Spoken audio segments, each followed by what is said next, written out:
Hello friends, and welcome to episode 5 of my State of PlayStation Studios series.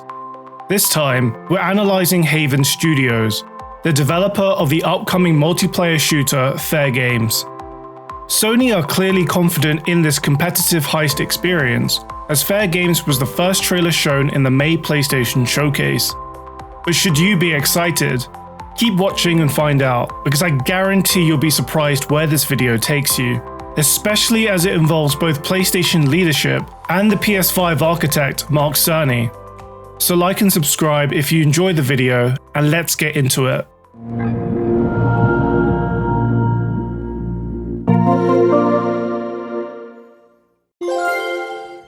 Haven Studios is a Montreal-based developer that was founded in March 2021 by Jade Raymond.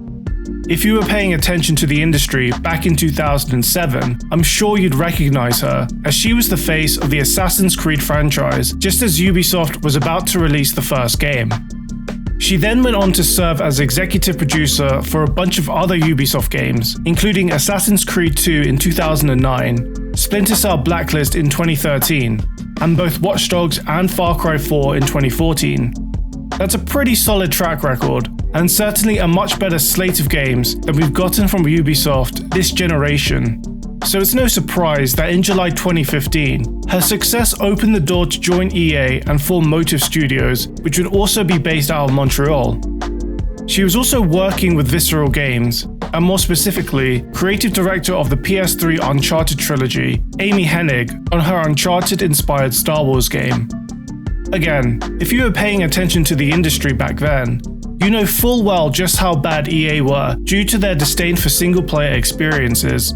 So with everything getting cancelled at some point, her 4-year run at EA only led to Star Wars Battlefront 2, a game that was so exploitative with pay-to-win loot box mechanics that Disney pulled rank and forced EA to take them out at the last minute. Unfortunately for Raymond, things wouldn't improve at Google when she joined the company in March 2019 to head internal studios and create exclusive content for their Stadia streaming service. Just like with EA between 2015 to 2019, Google completely misread the market. This time with streaming, by doubling down on a full-price, a la carte purchase model that even gamers with little knowledge of the industry knew would fail. Raymond would be at Google for less than 2 years, as she departed in February 2021, which was concurrent with Google announcing the wind down for internal Stadia games. EA has some really exciting plans in the works for the Star Wars portfolio, and what we're doing is bringing in talent from across the industry and letting them loose. We have completely different games on the horizon, and I just hope that every fan walks away going, wow, I never thought they were going to bring my Star Wars fantasy to life. With terrible experiences at big companies, back to back, Raymond founded her own independent developer called Haven Studios in March 2021. And based off the original blog post, she was excited to get back to developing games that would actually release, as it couldn't have gone worse for her in this area at Google. However, that's not to say her time there didn't bear some fruit. As for all of Stadia's faults as a business model, the actual streaming infrastructure is considered one of the best. Raymond used her experience at Google to help build Haven Studios as a developer in the cloud, where at the start, Haven didn't even have a physical office. And even once a space was leased, due to the developer's rapid hiring, there would be 0 physical servers in the office, as Haven continued its cloud-based workflow. Clearly, the industry liked what was going on at Haven, as the studio's announcement in 2021 also came with the news that Sony was the outside investor who would fund the creation of new, original IP.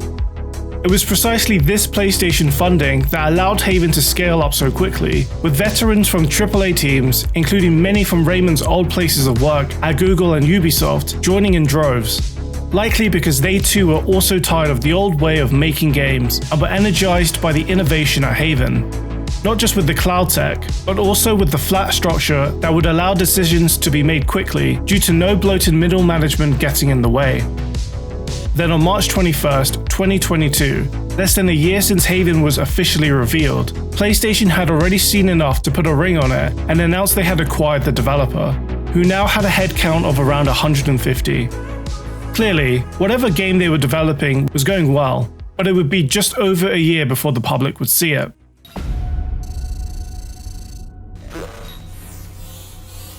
You want to know about us? Seems like everyone does these days. It's simple. Too much money and too much power is held by just a few people. And it's only getting worse. So, we decided to do something about it.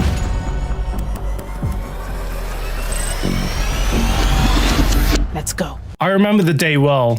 Excited for PlayStation to finally have their first showcase in over 18 months, I sit right in front of my OLED, surround sound headphones on, eagerly watching the sacred symbols and flashing lights, and accompanied by a grandiose score. I think to myself, what will PlayStation show first? Ghost of Tsushima 2? The Last of Us Factions? A Bloodborne remake, finally. Nope, it's the Haven Studios logo that fades in first.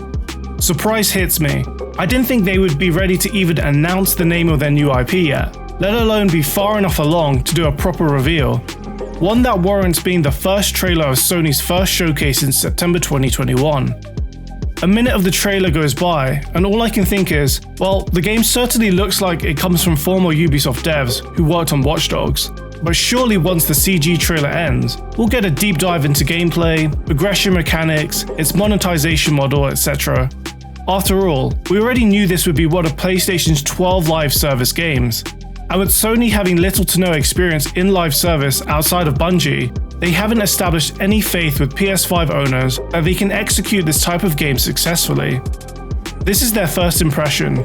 PlayStation's time to prove they can not only elevate gas games to the level of quality we expect from Sony first party, but also use other games in the showcase to prove that this is just another monetization avenue.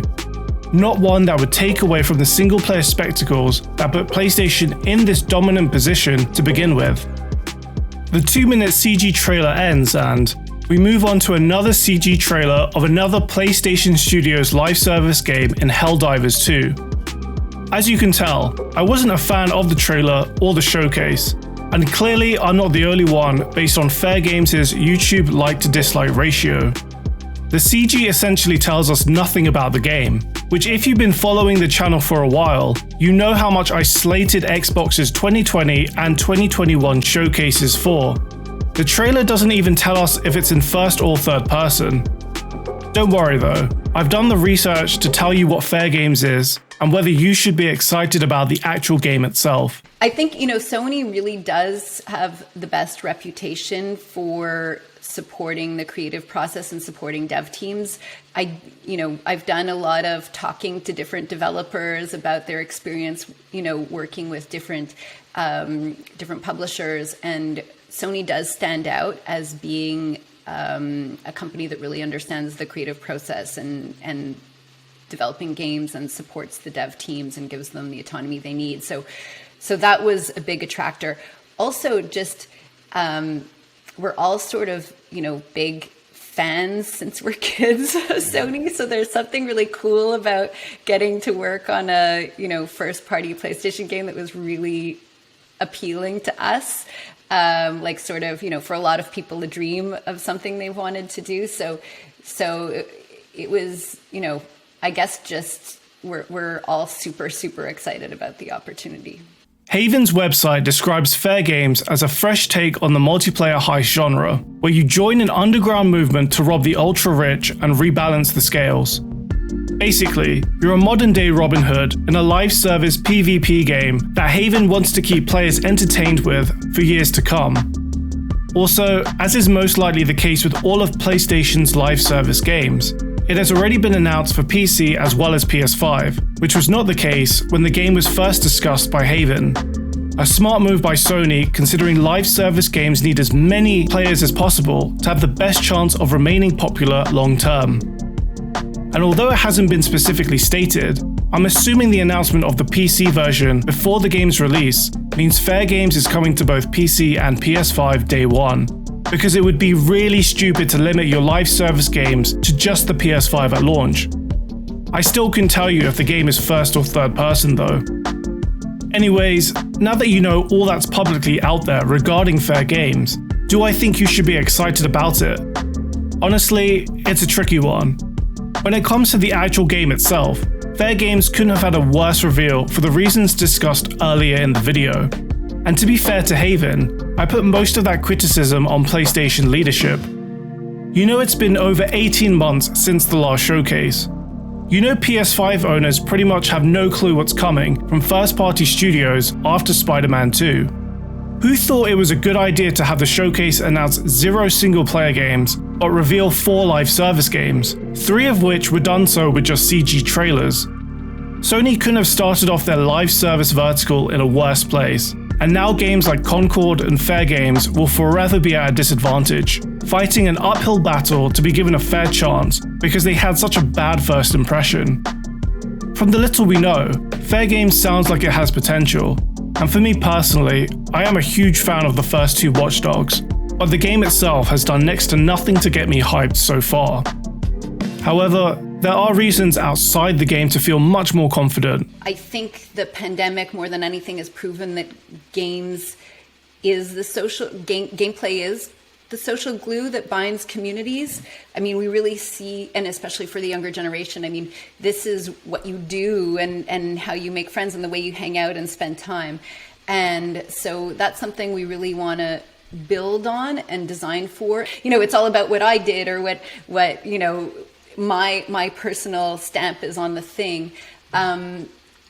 And I think that's continued to go even further and further, as we see with TikTok. And, you know, it's even more than just, you know, my thing, but it's remixing other people's stuff becomes a way to express yourself in kind of a lower, lighter weight way. And so that's another thing at the heart of the way we're thinking about creating this new IP. It's beyond UGC. It's you know, how do we take things to the next level, that kind of self-expression and remix concept.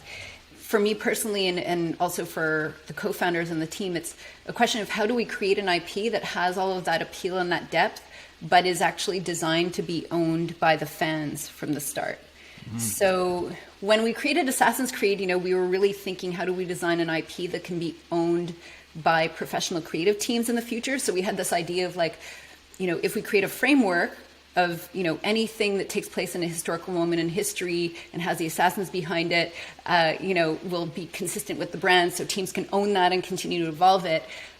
What we're thinking now is, how do we create an IP where it's not just professional teams, but is designed to be owned by the fans and live on because it can evolve through that. Yes, Fairgames had a terrible reveal, but we can't completely write the game off because we can't ignore Sony's very high internal opinion of Haven. Unlike Deviation Games, who got their game cancelled instead of being acquired, PlayStation liked what they saw so much that they fully acquired Haven less than a year into their partnership. Leadership also slotted the game as the first trailer in the showcase. Numerous senior developers left AAA studios to join Haven. Unlike The Last of Us factions, Fairgames obviously passed all of Bungie's checks for a fun, but most importantly, sustainable live service game, or else it would never have been announced. It's been reported that Haven are also providing technical support to other live service titles, including Firewall's Concord, which shows the trust they've apparently earned under the PlayStation Studios umbrella. But most importantly, Haven are also working with PS4 and PS5 architect Mark Cerny on technologies like machine learning, AI, and cloud-based development. This final point actually gives me the most confidence in Haven, and Fairgames by extension. If they're commanding Mark Cerny's attention and interest, they must be doing something right. Until we see a proper deep dive of Fairgames though, with some actual gameplay, mine and your excitement should be very low with a hint of optimism. Clearly Sony sees something, but until Haven shows whatever has Sony so confident, there's no reason to give them the benefit of the doubt. PlayStation and Haven haven't earned anything yet in this live service space to grant that. And for crying out loud, Sony, do a better job of marketing your live service games. Revealing Fairgames, Concord, Marathon, and Helldivers 2, with only the latter showing us anything resembling gameplay, is an immediate red flag that someone on the leadership level should have stopped. Like the EA and Stadia stories earlier in the video, it's a complete misread of where you stand in the market because you don't have any goodwill in the live service area. I am more than happy to get on the PlayStation payroll and consult you on what should have been obvious though. Clearly you need it. Anyways, that's all I have to say regarding Haven right now. What do you think about the studio and Fairgames? Let me know in the comments below, and please like and subscribe while you're down there. I'll see you in the next video, and I hope you have a great rest of your day. Haven, the name is really important to us. It has a lot of meaning to the team. We really want to create a different kind of game studio, and I think when you look up the meaning of, or definition of Haven in the dictionary, you're going to see, a safe, a place of refuge, a place with favorable conditions for artists, etc. And I really think the definition really is really what we're trying to achieve. Sums up what we're trying to achieve in our vision for the game studio, the games that we want to make, and yeah, so that was the start of it, is having that kind of vision with the co-founders. But I think, as you probably know, we started off, I guess we started thinking about this when we were still at Google, working on Stadia.